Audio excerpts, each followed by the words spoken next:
Chapter 10 Timothy Once grandfather went on a hunting expedition in the Tarai jungle. Though he was not a great hunter, yet as he knew the forests of the Shivalik hills better than any other people, he was requested to accompany the party to advise them on the terrain and the direction the hunters should take as soon as a tiger was spotted.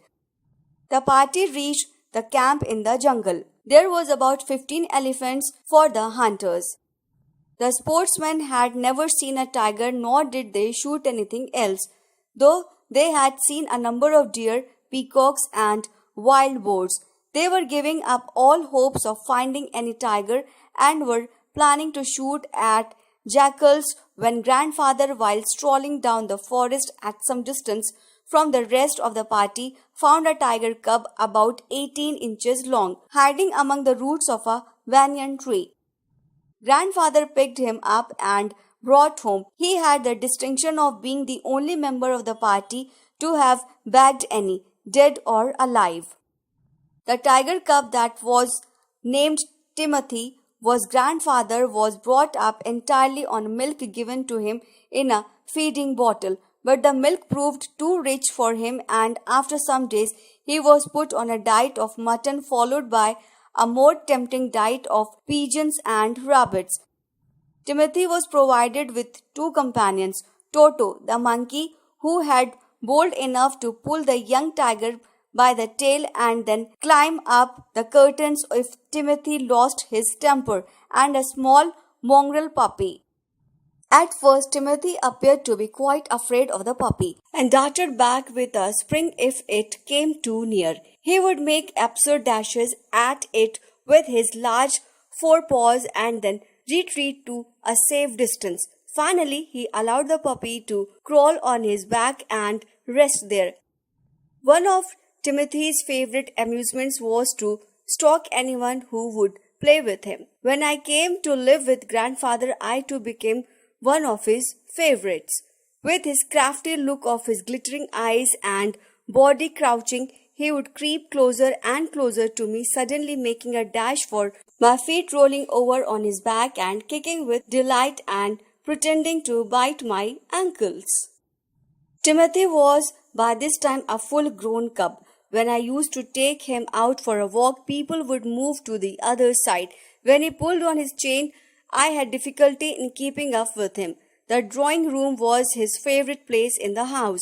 He would make himself comfortable on the long sofa, reclining there with great dignity and snarling at anybody who tried to get him off. Timothy had clean habits and would scrub his face with his paws exactly like a cat. He used to sleep in the cook's quarters and was always delighted at being let out in the morning. When Timothy became 4 years old, a change came into him. He grew steadily less friendly to others. When out for a walk with me, he would try to steal away to stalk a rat or someone's pet dog. Sometimes at night, he would hear frenzied cackling from the poultry farm, and in the morning there would be found feathers all over the veranda. So Timothy had to be chained up more often. Watching his habits, grandfather decided that it was time to transfer him to a zoo. The nearest zoo was at Lucknow, 200 miles away. Grandfather took him to Lucknow, where the zoo authorities were too glad to receive a well-fed and fairly civilized tiger as a gift. About 6 months later, when my grandparents were visiting relatives in Lucknow, he took the opportunity of calling at the zoo to know how Timothy was getting on. On reaching at the zoo, grandfather made straight to the particular cage in which Timothy had been interned. The full-grown tiger was there, crouched in a corner with a magnificent striped coat. "Hello, Timothy," said grandfather. Climbing the railing with ease, he put his arm through the bars of the cage. The tiger approached the bars and allowed grandfather to put both hands around his head. Grandfather stroked the tiger's forehead and tickled his ears. Whenever he growled, grandfather smacked him. It licked grandfather's hand and sprang away when a leopard in the next cage snarled at him. Grandfather shooed the leopard and the tiger returned to lick his hand, put every now and then the leopard would rush at the bars and he had to slink back to his corner. By this time, a number of people had gathered to watch the reunion of the tiger and grandfather. The zookeeper pushed his way through the crowd and asked grandfather what he was doing. "I'm talking to Timothy," answered grandfather. "Weren't you here when I gave him to the zoo 6 months ago?" "I haven't been here for a long," replied the zookeeper.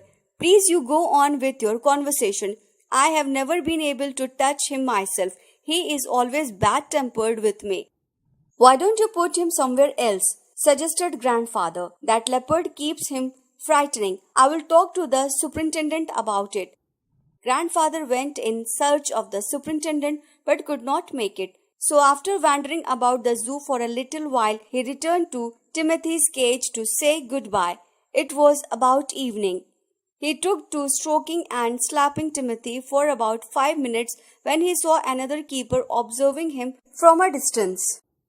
Grandfather recognized him as the keeper who had been there when Timothy had first came to the zoo. "You remember me?" asked grandfather. "Why don't you shift Timothy to another cage away from this stupid leopard?" "But sir," stammered the keeper, "it is not your tiger." I know, said grandfather.